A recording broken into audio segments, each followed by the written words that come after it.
Murukina malo, Dukamira kubero, Madanta, Dahanka, Mudia wanada, Mudia wanada.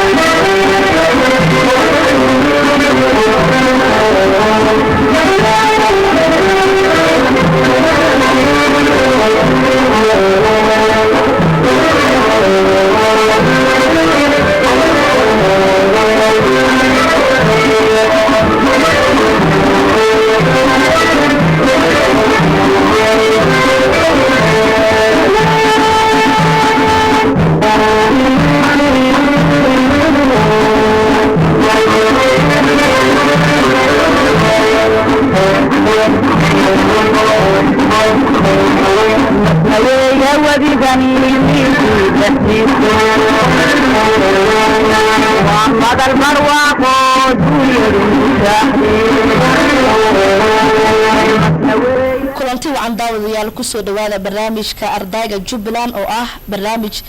bishiiba ka bixi doona TV-ga Jubbaland waa barnaamij dood ah oo aan ugu talagalnay in bulshada ay ku wada hadlaan ayaga looga doodayo horumarinta bulshada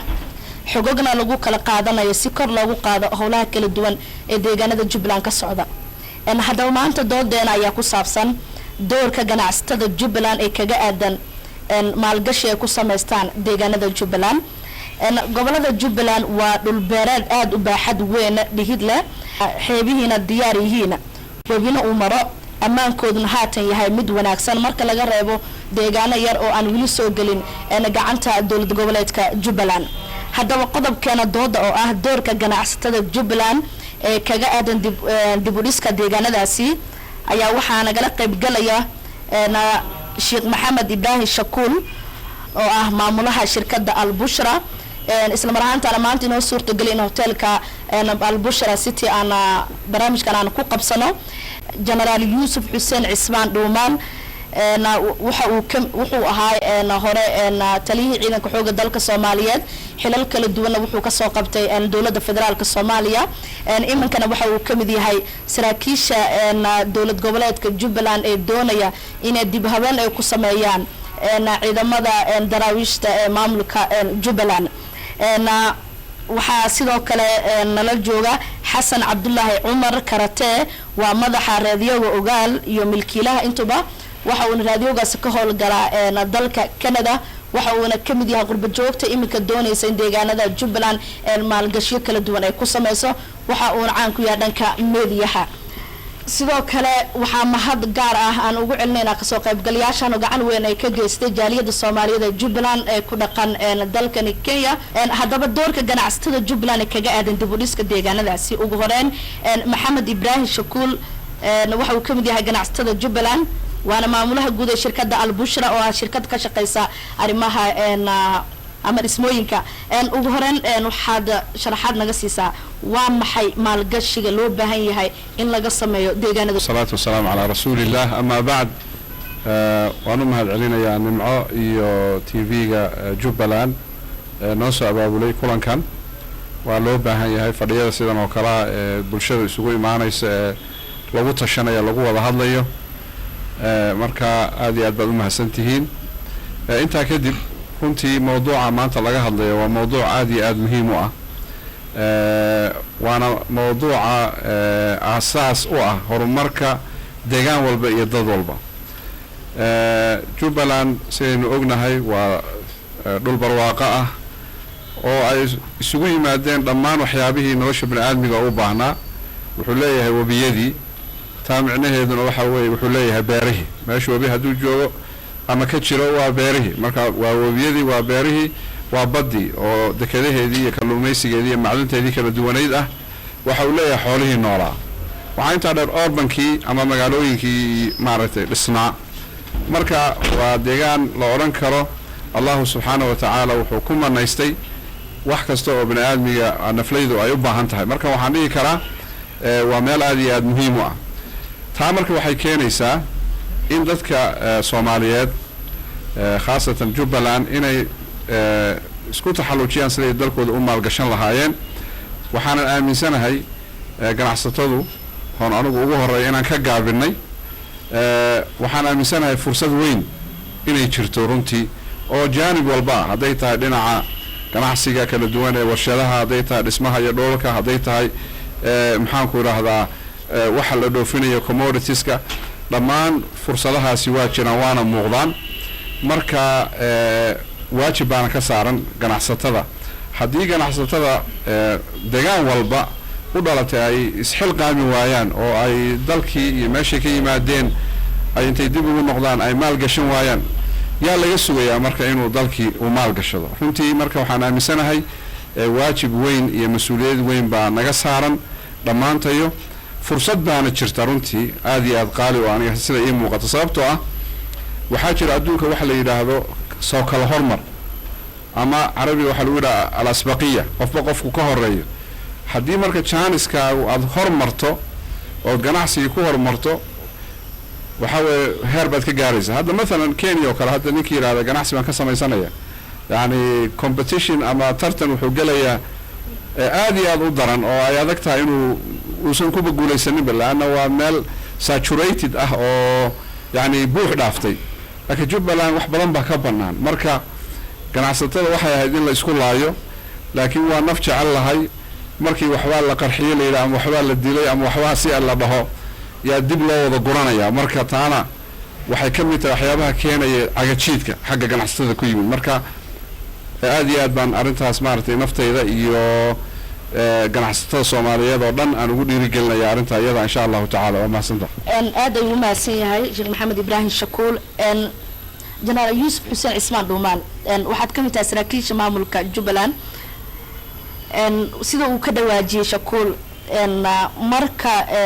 la sameynayo ganacsi dabcan ganacsatadu waxa ay u baahan yihiin in ay amni helaan si ay bulshada ugu shaqeeyaan ama dhalinyarada doonaysa in ay shaqo abuur loo sameeyo ka maamul ahaan ama ka saraakiil ahaan maxaad arrintaas ka leedahay guud ahaan waxaan u mahad celinayaa telefishinka jubbaland iyo ganacsatada soomaaliyeed oo ka soo qayb galay shirkan iyo ragga dhalinyarada ah oo ayaguna ganacsatada oo raba inay bal ogaadaan xogta dalka intaan markaan ka gudbo xagga arrimaha nabadgelyada jubbaland waxaad ogtihiin jubbaland waxay ka kooban tahay 3 gobol oo ah jubbada hoose jubbada dhexe iyo gedo 3daas gobol waxaa maro webiga jubba la yidhaahdo line-kana waa dhulka wey jubbaland 3 gobolka markay ka kooban tahay haddana waa 15 degmo wey marka xagga amniga la yidhaahdo runtii amniga qof kasta oo Soomaali ah oo meel maamul ka jira ganacsi ka sameynaya wuxuu xaq u leeyahay ilaalinta naftiisa iyo hantidiisa iyo sharaftiisa maamul goboleedka jubbaland oo madaxweynuhu hormuud noogu yahay barnaamijkaas waa la diyaariyey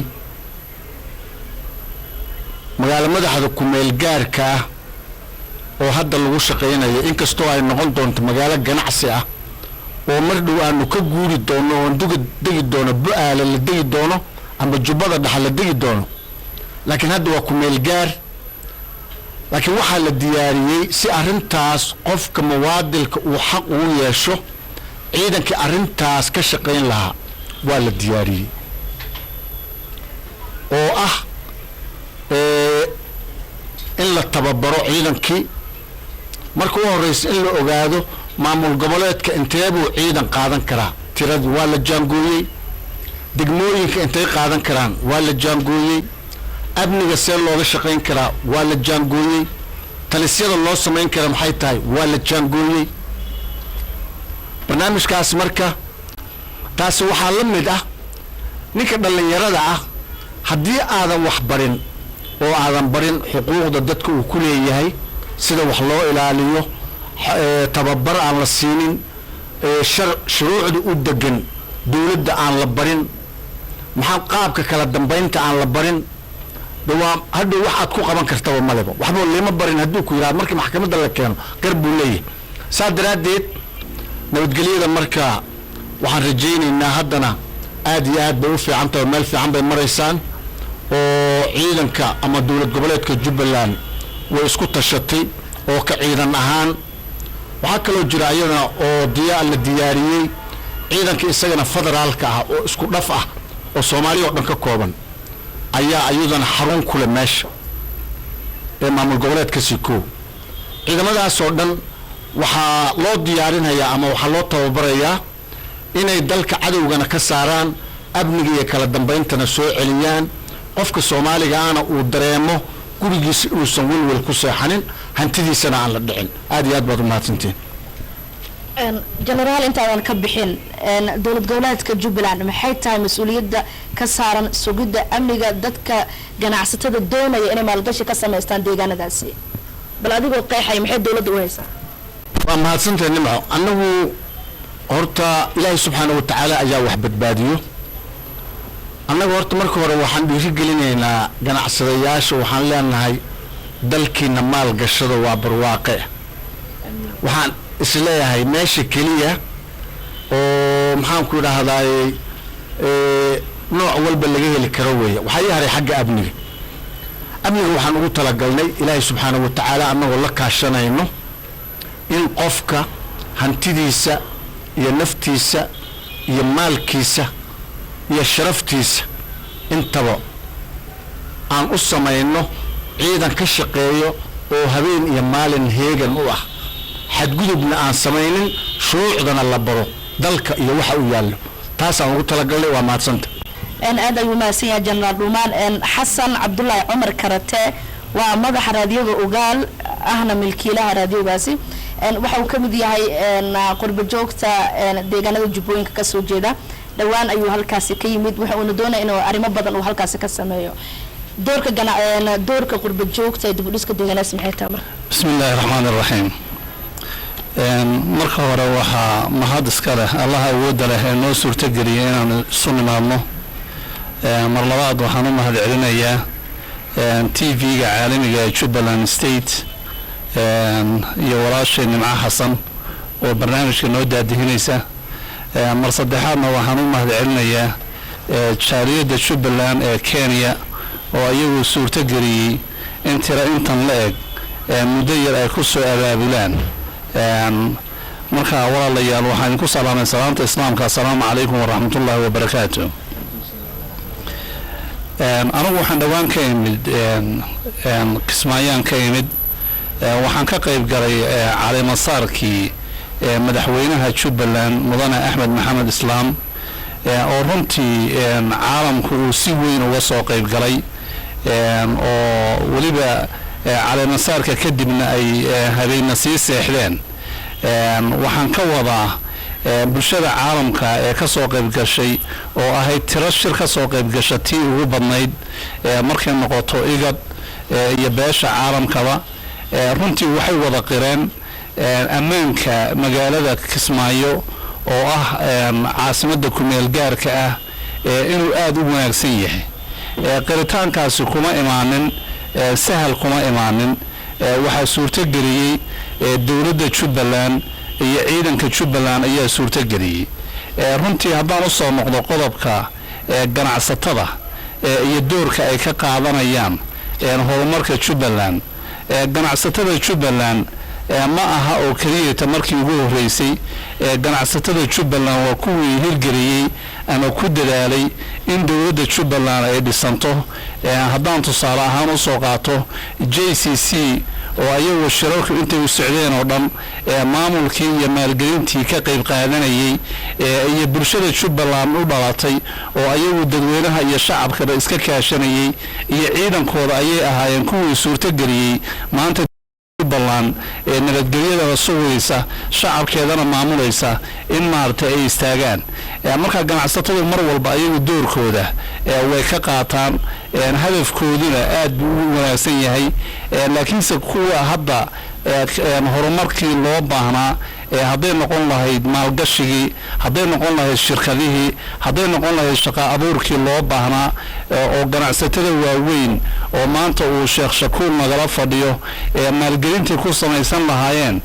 project ama mashruuc intay meesha ka hirgeliyaan ilaa iyo 5,000 oo qof oo shaqaale ka noqonayaan ama 2,000 oo qof ay shaqaale ku noqonayaan oo sidaas kobac dhaqaale oo meesha uga imaanayo deegaankiina wax weyn u taraysa waxay u baahan tahay gadis weyn oo la gado oo xagga amniga ah General Duumaal ayaa hadda ka shanqariyay hadafka ay dawladdu ka maagan tahay ganacsatada iyo maalgashigooda runtii wayna socotaa oo arintaas way socotaa marka ku dhiiranaantii marka ganacsatada waaweyn oo ayagu eegaya meesha ay wax gashanayaan waxa ka imaan doona faa'iidada laga helayo amnigooda soo noqonayo dhismayaasha ay sameynayaan iyo waxyaalaha ku fikiraya oo mar walba ayagu ka aragti dheer dadka caadiga ah hawlahoodii way wadaan oo aad baa loogu fikiraya oo khayraadka gobolka Jubbada Hoose, Jubbada Dhexe iyo Gedo waa meesha maartay Soomaaliya ugu khayraadka badan aragtidaasna mar walba way tooganayaan ganacsatada waaweyn ayagu maalgashiga samaysanaya ku dhiiranaanta hadaba ganacsatada yararka ah ayagu guntiga wax yar ku haysta oo ka baqaya meeshaas hadii aadaan sida ay noqon lahayd anigu waxa intaan soo joogay waxaan ku soo arkay magaalada aad baan u dhexmaray ganacsiga ka socdana waan arkay dekada waxa ka soo degaya dukaamadu sida ay u camiran yihiin makhaayadaha waxa ka socda dadku sida ay maartay isu dhexgalayaan haba yaraatay wax la soo koobi kara ma aha dawladdu dadaal badan bay u gashay oo intaan la gaarinba ganacsatada waaweyn intayna meesha imaanin waxay mar walba ay maartay kafaara qaadaa oo amnigeeda ay sugtaa oo magaalada amnigeeda uu sugan yahay ka ganacsiga dadka shacabku si ay isugu dhex socon lahaayeen deganaanshihi shacabka iyo waxa soo dhan bay amniga sugayaan sugitaanka amnigu markuu meesha soo galo looma baahnaba xayeysiin badan oo xataa loo sameeyo la yiraahdo ganacsatooy waa ammaan goboladiina ku soo noqda dadku ayaga arkaya oo meesha maartay amnigu markuu aad loo sugo ayaga wada imaanaya haddaan u gudbo dhinaca qurba joogta u dhalatay Jubbaland gobolada Jubbada Hoose, Jubbada Dhexe iyo Gedo waxa weeyaan waa fursadii ugu fiicneed qaaliga ahayd Sheekh Shakuur ayaa ka shanqariyay ruuxa ka horeeya ka soo hormara ayuu ka faa'iido badan yahay buu sheekhu marka waxa loo baahan yahay inaad ku dhiiranaataan oo aad maalgashigiina iyo aqoontiina iyo cilmigiina iyo hadday noqoto xagga dhaqaalaha iyo hadday noqoto xagga cilmiga diiniga iyo midka naadiga ah inaad goboladiina dib ugu soo noqotaan oo runtii aad ka qayb qaadataan horumarka ka socda aad ayuu maasan yahay Xasan Cabdullaahi Cumar Karate daawadayaal wili waxaad nagala socotaan TV-ga Jubbaland TV gaar ahaan barnaamijkeena doodo maanta ku saabsaneed doorka ganacsatada Jubbaland ee kaga aadan dib u dhiska deegaanadaasi waxa mahad gaar leh aan u jeedinaynaa hotelka Al Bushra City oo inoo suurtagelay maanta in aan xafladan ku qabsano aan u soo laabano Sheekh Maxamed Ibrahim Shakuur sidaad hore u maqashay Jannaad Dumaal wuxuu sheegay asagoo ku hadlay maamulka dawladda Jubbaland in ganacsatada ay sugayaan amnigooda daarada dheer ayaad ka dhisateen dalkani Kenya dad aad u fara badan ayaa idin shaqeeyo mar haddii aad deegaanada Jubbaland aad geysaan ganacsiga halka aan ku haysaan imiso dhalinyaro ayaa shaqo abuur u sameyn kartaan bismillahir rahmaanir rahiim marka hore arinta ku saabsan mas'uuliyadda horta ganacsiga marka laga hadlayo laba loo qaybiyaa mid waxa weeyaan mid pure business ah oo ganacsi kaliya la fiirinayo marka figures iyo numberada la xisaabinaya waxa jira wax la yiraahdo return on investment markaad meel geliso hantidaada intee in laga baahantii kugu soo noqonaysa hantidaas aad meesha gashatay guri baad dhistay gaadiid baad iibsatay badeecad keentay su'aashu waxa weey maalgelintan muddo intee laga baahantidaada kugu soo noqonaysa kugu mira dhalaysa marka waa return on investment ROI waa la yiraahdaa taa waa qodobka waad la fiirinayo marka haddii waqtigu dheeraado qofkii maalgashiga sameynayay waxay noqonaysaa inuu hakado waxa la rabaa waqtigaas inuu waqti kooban yahay labo waxa la fiiriyaa waxa la yiraahdo power of purchase awoodda dadka laga dhex ganacsanayo ee wax iibsigooda waxaa la rabaa in meesha aad ka ganacsanayso shaygan aan rabo inaan geeyo badeecadan ma gadmaysaa dadkii awood ma u leeyihin inay wax iibsadaan waa inaad markaa aad qiimeyn samaysaa oo survey iyo analysis aad samaysaa markaa kabacdi marka hadday kuu soo baxdo in meeshii dad wax gadanaya oo ganacsigaagii ka faa'iidaysanaya ay jiraan marka waad ku dhiiranaysaa mar labaad hadda maalan su-aaladan usoo qaaday magaalada Nairobi oo kale sectorka hadda hoteelada oo kale marka laga soo qaado meel laga seexdo mala waad ogtiin waa wada full mararka qaarkood waiting list baa la galaa si aad qol aad seexataa u hesho qofkii marka wuxuu ku dhiiranayaa inuu guryo ka dhiso maadaama uu ogyahay inay mar walba buuxaan qiimo fiicanna lagu helayo midaas waa midda marka ganacsatada qaar badan oo kamida waxay fiirinayaan arrimahaas marka mararka qaarkood waxaa dhici karta inay soo baxdo shuruudii wax lagu maalgelin lahaa inayna weli meesha oolin baa dhici karta laakiin anigu waxaan aaminsanahay mas-uuliyad baa ina saaran shilin keliya inaan eegno maaha dadka qofka muwaadinnimo iyo islaamnimo meesha ku jirta marka adoo ganacsiga eegaya haddana dadkii iyo waxtarkoodii iyo dalkii dibudhiskiisii yaa waxaan aaminsanahay inuu mas-uuliyad naga saaraya waana taa markii aanu JCC Jubaland Chamber of Commerce and Industry aan asaasaynay dadkii mu'asisiintaana ka mid ahaa maxaan ku idhaahdaa aanu ku dadaalay dhaqaalo badan iyo time badanna aanu gelinay sidii maaragtay ay u dhismi lahay dowlad goboleedka u dhismi lahaa xagga dowladda aan waxaan qabaa mas-uuliyada saaran mas-uuliyadda amniga walaalkay waa ka hadlay wayna dadaalayaan laakiin weli waxaan aaminsanahay inay wax usii dhiman yihiin oo dadaalka lasii kordhiyo waxaa kaloo jira oo looga baahan yahay wax la yidhaahdo investment laws shuruucda maalgashiga adduunka o dhan bay ka jirtaa oo waa inay jirtaa shuruuc maalgashadayaasha loogu talagalay waa inay jirtaa wax la yidhaha incentives مثلا wadamada qaarkood markaad tagto meel walboo tagto xataa wadamada hore u maray qofka ganacsada ah waxaa suurtagal in dhul la siiyo waxaa suurtagal in la siiyo maxaan ku idhahdaa tax break wax la yidhaha cashuur dhaaf waxaa suurtagal in la siiyo maxaan ku idhahdaa taa marka legislationska xeerarka iyo incentiveskaas loogu talagalay dadka oo lagu soo attract garaynayo lagu soo jiidanayo dadka ganacsatada ah waa mas-uuliyad dowladda iyo baarlamaanka Jubaland saaran tii amniga waa laga hadlay taa amniga koow ah labo taasaa meesha ku jirta waxaa kaloo iyadana meesha ku jirta inay jirto maxaan ku idhaahdaa authority ama nidaam dowladeed oo difaacaya oo wax kala xukumaya maxkamadihiiba iyaguna meesha jira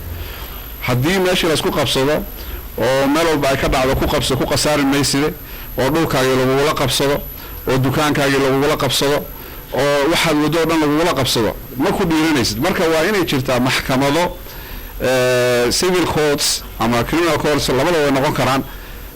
wax kala goynaya oo xukun adagna ridaya dadkii si loo kala saaro oo ninkii dhulka lahaa markii kan ku qasaari meesha uu yimaado daaqada intii laga saaro kii xaq lahaa dhulkiisii loo sugo kan xaq darada wadana laga reebo hadduu joog waayana la xiro oo marka qofkii uu arko wallahi meesha uu ku dhiiran karaayo hantidaydii waa protected waa la difaac ma hadda waxaan ka hadlaynaa difaacan ka hadlayna maaha kii dagaaladii waxa waa hantidaada waa inay jirtaa maxkamado awood leh iyo maxaan ku idhaahdaa oo qofkii hantidiisii ay ku badbaadayso marka waxay ka mid tahay waxyaabaha dowladda maxaan ku idhaahdaa iyo maamulka markaa jira mas-uuliyadda saaran bay ka mid tahay waxay keenaysaa marka inay soo jiidato oo qofkii yidhahdo wallahi haddii hantidaydii ay difaacan tahay oon laygu qabsanaynin ayaa soo gelaysa marka taana waxaan u arkaa inay tahay mas-uuliyad mataqaanaa marka waxana waa wax isku wada xiran ganacsatadii waxaa rabaa inay maxaan ku idhaahdaa naftihuranimo la yimaadaan oo maalkoodii meesha geliyaan dowladdii waxaa la rabaa amniga inay sugto waxaa kaloo laga rabaa shuruucdii iyo legislationskii iyo maxaan ku idhahdaa waxyaabihii loogu talagalay ee dhiirigelinta samayn lahaay oo dhan inay dhinacooda inay ka diyaariso shacabkiina waxaa laga rabaa iyagana inay maaragtay qadiyada ku saabsan shaqaalaynta runtii ganacsigu faa'iidada uu u leeyahay qofka ganacsatada ah waxaa ka badan midka uu bulshada u leeyahay tusaale hadda haddaan usoo qaadano gurigan haddaan ku dhex jirno inta qof ee ka faa'iiday hareyna uga faa'iday haddana uga faa'iiday cadad mala xisaab ma laha laga soo bilaabo ninkii dhulka laga iibsaday kow kan iibsaday kii dhulka laga iibsaday looyaradii wax kala qorayay oo percentage qaatay dilaalkii soo helay dhulka oo percentage qaatay maxaan ku rahaa injineeradii drawingka iyo planka soo sameynaya oo ka faa'iiday kuwii dhismaha waday ama 2 sano ama 3 sano ama 4 sano oo dhowr boqol oo qof ahaa oo ku noolaa oo ka faa'iideysanayay maxaan ku yiraahdaa dawladda inta canshuurtii dhinacyo kala duwan iyadoo ay ka qaadanaysay iyo laysamadii kala duwana ka bacdi markuu dhismay haddana dadkii ku ganacsanayay ama dukaamada ku lahaa ama shareholderska ahaayo mataqaanaa saamiyada ku lahaa ama shaqaalaha ka ahaa ama kuwii seexanayay multiple yani faa'iido boqolaal jeer ayuu ganacsigu maaragtay bini'aadmiga uu faa'iido u leeyahay marka waxaan rabaa inaan walaalahay iyo naftaydaba xaqiiqatan oo naftayda ka bilaabaya aan xasuusiyo ku dhiirigelay ganacsigu faa'iidooyinka uu leeyahay ma aha oo kaliya in la eego shilinka aniga maxaan kaash garaystay oo jeebkayga galay kaliya maahe fawaa'idda haddii ilaahay subxaana watacaala intaasoo dhalinyaro ah oo boqolaal uu ku anfacayo oo shaqo ka helayaan oo meel ay mataqaanaa naftooda iyo reerahooda ku asturnaadaan ay kaga helayaan maxaa ka wanaagsan oo la abuuri lahaa wax ka wanaagsan laba marka arrintan arrin weyn weeyaan ganacsatada xil baa saaran dawladana xil baa saaran mujtamaca guudna xil baa saaran wabillahi tawfiiq jenaraal yuusuf xuseen cismaan dhuumaan sida uu sheegay shakuul waxay diyaar u yihiin dib u dhis ama maalgashi ay ku samaystaan deegaanada jubbooyinka dawladda qorshana ugu jirtaa inay dhulal siiso ganacsatada si ay maalgashi baaxad weyn ay u samaystaan waa mahadsantahay nimco dawladda jubbaland horta waxaan rabay inaan idin sheego wax alla wixii dhul shacbiga soomaaliyeed ka dhaxeeyey oo lahaa oo dan guud baa la yidhahdaa ama iskuul ha noqdo ama wasaarad ha lahaato ama hay-ad ha lahaato ama maxaan ku idhaha ciidamo ha lahaadeeno ama maxaan ku idhaha maamul ha ahaadee dhammaan dawladda jubbaland gacantay ku haysaa oo waxa weeye wixii shacbiga loogu shaqayn karana wuxuu diyaar dawladda ay u tahay wixii shacbiga loogu shaqayn karana in loogu shaqeeyo wixii shacbiga uu ka faa'iideysan karana shacbi ahaan in loo siiyo oo maaragtay ay ka faa'iideystaan taas dawladdu diyaar bay u tahay waa qodobka labaad waxa weeye asagana oo xagga shuruucda ah dawladda jubbaland waxay leedahay maxkamaddii degmada tii racfaanka iyo tii gobolka oo saddexdaas maxkamadood baa ka jirto waxaa kaloo jira maxkamad gaar ah oo maxkamadda ciidamada ah ayadana oo maxkamad qaas ciidamada u ah iyo wixii kasta oo nooc ciidan ama shabaho oo dembi shacbiga ka galo ayay maxkamaddaas ciidan u tahay ama nabadiid ha ahaado ama burcad ha ahaado ama isbaaraysta ha ahaado ama ciidan ha ahaado wax saansaan ciidameed leh bay maxkamadaasna ku shaqaysaa oo qodobka kale oo waxa weeye oo dhinaca baleenka systemka dawladda ah oo xagga maxaan ku idhahdaaye hantida ama dhulka dawladda ah oo maxaan ku idhahdaa hadda dayactirka lagu sameeyey ayaduna haddaad kulley kismaayo tagtaan oo saaxiibkaybaa tagay ood soo aragtaan 3 sano ka hor meesha kismaayo ay joogtay iyo maanta meesha ay marayso waxaa u dhaxeeyo cadad baa u dhaxeeyo maanta waxaa ka jira nidaam dawli ah oo abni wato oo maxkamad wato oo qofka hadduu xadgudbo waxa uu ku xadgudbay shuruucu qabanayso waxaa ka jiro madaxweyne waxaa ka jiro golo wasiiro waxaa ka jira madaxweyne ku-xigeenno waxaa ka jira baarlamaankii waxaa ka jiro ciidan waxaa ka jira maxkamado waxa weeye dhinaca kale markii laga eego oo xagga beeraha ah dekedi baa ku taalla waa magaalo ganacsi liinta haddii la beero waa soconaysaa muusku waa soconayaa maxaan ku idhaahdaa gallaydu waa soconaysaa xooluhu waa soconayaa nooc walba leh marka waxaan ku dhiirigelinaynaa inagu amniga waxaan isku dayaynaa qofka hantidiisa iyo naftiisa iyo sharaftiisaba inuu ku badbaado jubbaland daawadayaal waxaynu ku guda jirnaa barnaamijka ardayga jubbaland oo maanta aan kaga doodeynay doorka ganacsatada jubbaland kaga aadan maalgashiga deegaanada jubbooyinka haddana waxaan su-aal siinaya qaar ka mid ah dadkii kasoo qayb gale ugu horeen Catoosh su-aalihi aan weydiiyey generaalka waa midda koobaad mudane generaal 2 sano kumeel gaar maadaama ay soo dhammaatay haddana dowlad buuxa la noqday dhalinyaradii dowladdeegaanka Jubbaland ama dowlad goboleedka Jubbaland qaarkood waxay noqdeen kuwa ku biira ururada argixisada qaar yacni intay quusteen ay badda ku dhinteen qaar waxay ku xiran yihiin wadamada dariska qaar shaqo la'aan ay iyaguna u fadhiyaan maamul goboleedku polisiga saxda ah ee dhalinyarada kaga aadan ee ilaa hadda aad dejiseen waa maxay waa su-aasha koobaad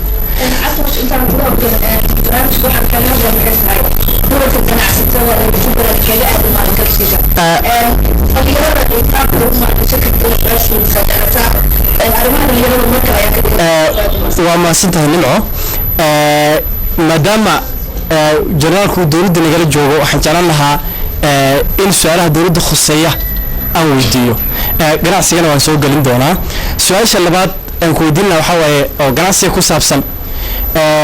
waddanku wuxuu leeyahay qurba joog ilaa hadda ma arag idinkoo intaad fadhiisateen dejiyey policy ku aadan sidii qurba joogta loogu gacan haatin lahaa waddankan ay u maalgashan lahaayeen maxay taa ku dhaci weysay maxaase soo wadaan su-aasha saddexaad waxaa ku saabsan tahay dawcelinta repatriationka waddanka dadkiisa waan ogsoonahay xeryaha qaxootiga dhaab bay fadhiyaan dowladda waxay jirtay federaalka barnaamij ay bilowday repatriation ahaa oo 3 geesoodka la dhihi jiray ilaa haddana wax sax oo ka dhaqan galay ma jiro Jubbaland dadkeeda maxay u celin lahayd siyaasad iyo taalo oo taa ku saabsan ma jirtaa su-aalasan jalaal ay ku jawaab jirnaa الرحمن الرحيم مقعي وحسين محمد قحنوب دومية جريدة جوبلاند كينيا وحان جعل هاي إنا نوديو هاي السؤال جنرالكا سؤال نحن ودينا يا شكول لغدا سؤالات وعاد سو كومن سؤال جنرال كو سعودة وحاواية جنرال وقت هاي إن ganacsatada maanta wadanka jirta markii Jubbaland oo qof walba wuxuu la soo buuraa dhul beereed waana ognahay wadanku inuu dhul beereed yahay dadka beeraleyda ee wadanka ku dhaqan waxaan ognahay in ayna haysanin wax capacity building ah markii ay noqoto nooca wax loo beeranayo markii ay noqoto dalagga ay isticmaalayaan inayna haysanin hybrid seeds oo waxa ay wax ku beertaan oo output ama dalag wax soo saar kuma yeelan kara ayaga oo ay noocii ay wax u beeranayeen iyo dalagii ay isticmaalayeen ayna tayeysaneen haddana waxaa dhacda in hay'adaha meesha ka hawlgala khaas ahaan WFP iyo hay'adaha kale in markii dalagooda uu soo gooyo ay raashin geeyaan kaas oo ka xiri karta suuqii waxa waaye dadkii ay wax ku iibkaysan lahaayeen dalagii wadanka ka soo go'ayna uusan weelanaynin wax value ah oo dadkii ay dad musaacid ku noolaan taasna adana ay laf dabar ku tahay dabar jiina ku tahay dadkiina ay hamiyii ka jabay hatta inay wax soo saartaan marka maxaa police dowladda uga qorshaysan in arrimaha dhulbeereedka iyo beeraleyda inay ku taakulayaan in ay helaan dalag rasmi ah iyo nooca ugu fiican ee wax dhulka laga soo goosan karo ay ayaga iyo hay'adaha raashimaha bixiyana ku kala saaraan si xilliga uu dalag u soo go'ayo raashinkaas uuna suuqa uga qabsanin waxaan kaloo jeclahay inaan weydiiyo ganacsadaha shakuul dowladda waxaan ognahay in ay Jubbaland tahay wadan ama dowlad goboleed ku tirsan xuduudka Kenya iyo Ethiopia labadaba kastama fara badan baa jira dekad baa jirta dhulbeereed baa jira meelo fara badan dowladda canshuur ku soo gali kartaa jirta maadaama oo aan ognahay in shakuul iyo ganacsatada kale ee isagana uu ka mid yahay karate oo ah nin exposka in ay caalamka teknolojiyada la socdaan softwares fara badan oo ay dowladda canshuurta ku urursan kartaan ay jirta Jubbaland ay tahay hadda wax bilow ah maxaa idin qorshaysan inaad dowladda ka saacideysaan dhanka taxpayerska assalaamu calaykum waraxmatullaahi wabarakaatuh dhammaantiin aad baan idin salaamantiin aad baan u salaamayaa sheekh shakuur jarnaalka iyo karate qabanqaabiyaasha tv aad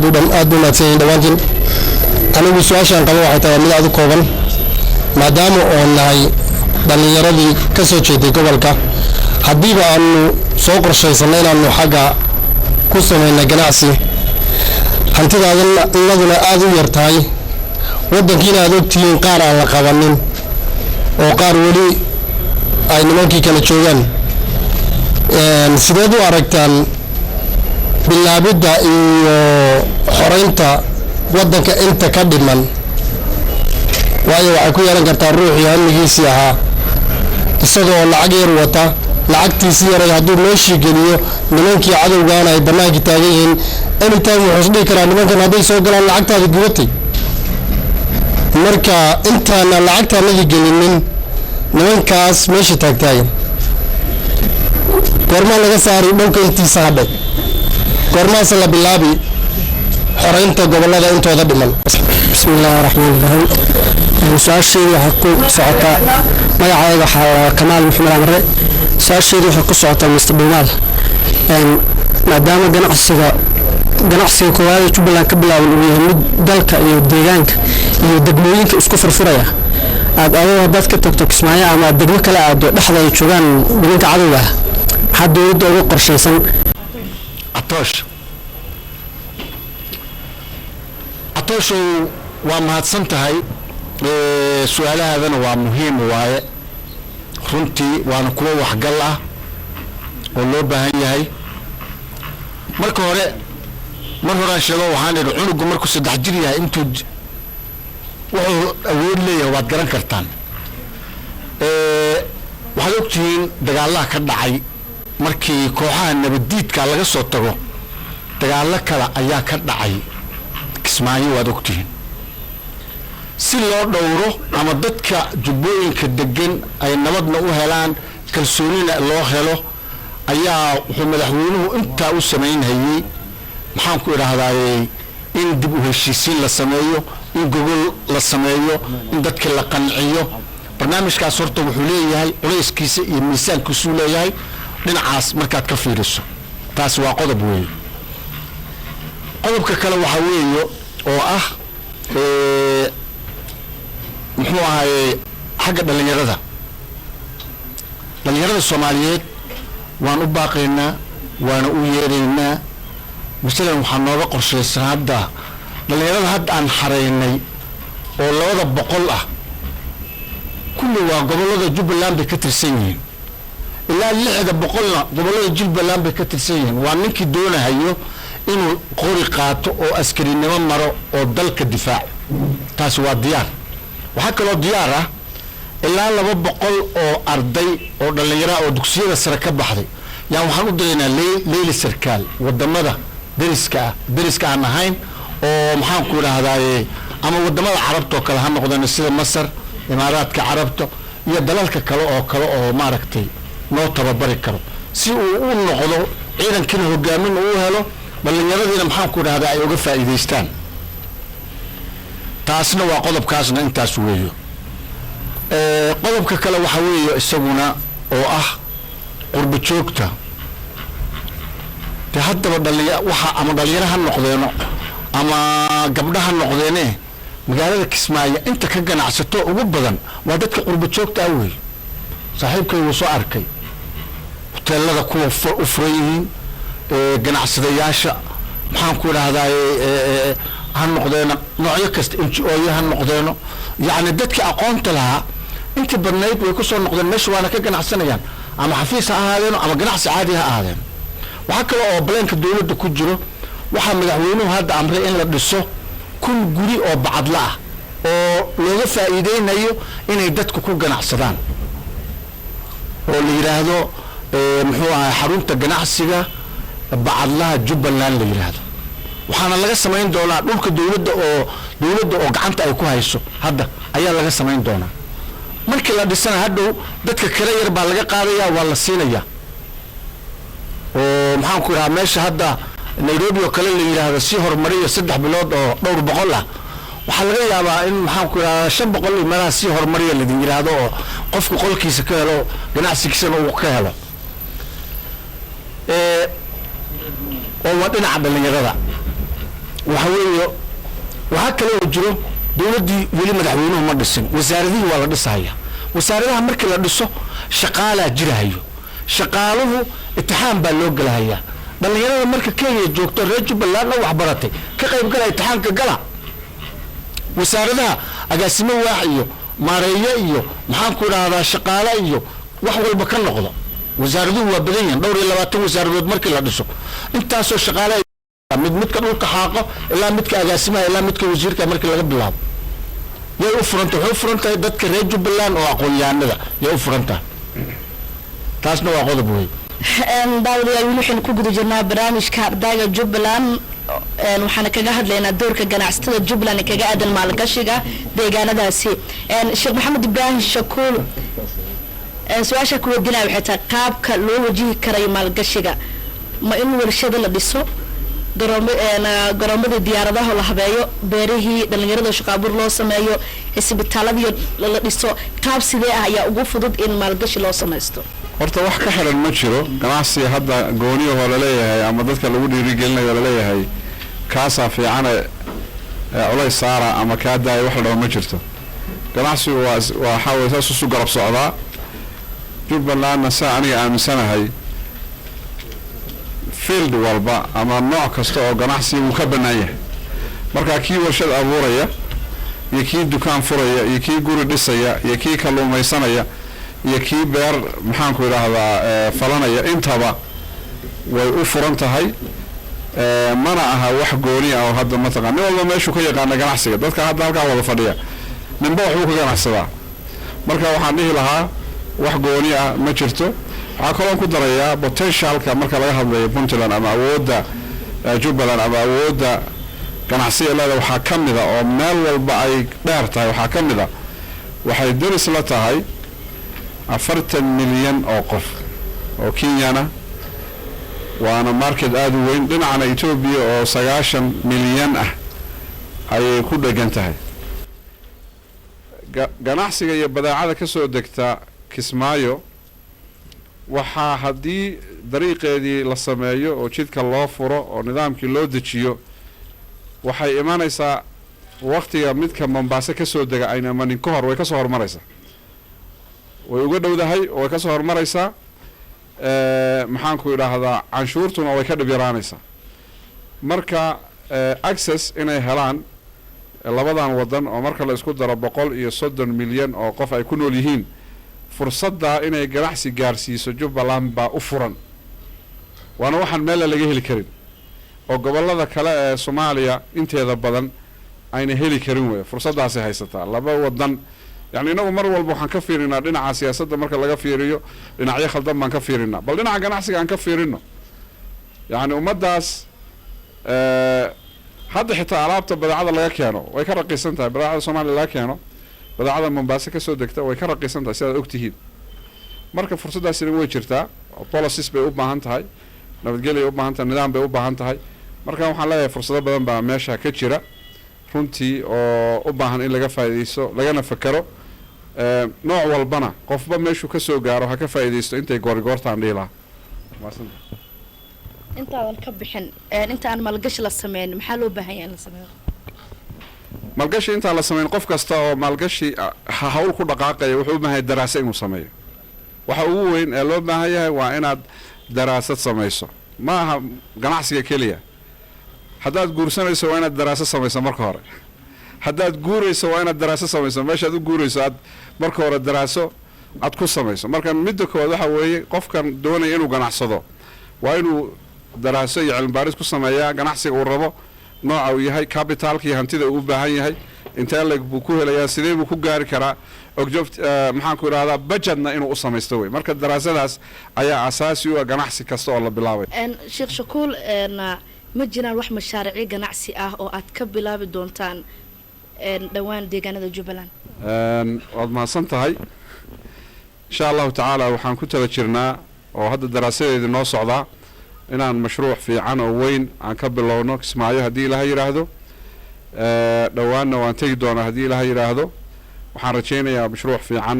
oo ummaduna ay ka faa'iido dadka ganacsadana ay ka faa'iidaan inaan ka bilowno dhawaan insha Allah taala faafahintiisana gadaal baan ka sheegi doonaa insha Allah taala ganacsigu waa sir Soomaha hadda daan sii sheego waxaan ka yaabaa inay iga hor bilaabaan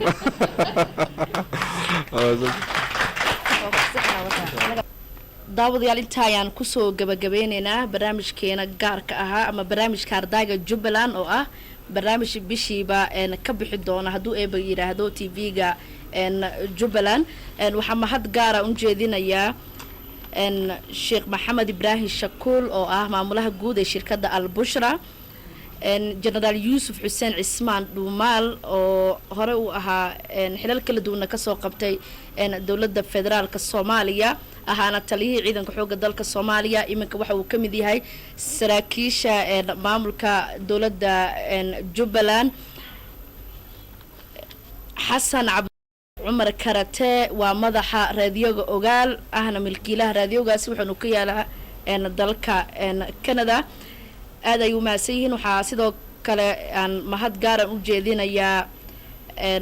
maamulka hoteelka bushra city barnaamijkeena intaa ayaan kusoo gabagabeynaynaa waxaa sidoo kale mahad gaara u jeedinayaa kaamirmaanayaasha oo si hagar la-aaneed barnaamijkan u duubaya oo hormuudka ka yahay axmed maxamuud jaamac iyo salas iyo asxaabtiisa barnaamij caynkan oo kala daawadeen intaan ku kulmi doono sidaa iyo nabadgelyo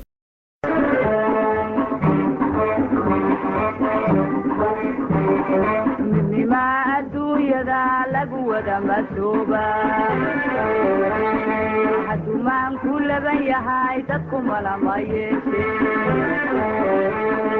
midnima adduunyada lagu wada masooba hadumaan ku laban yahay dadku malama yeeshe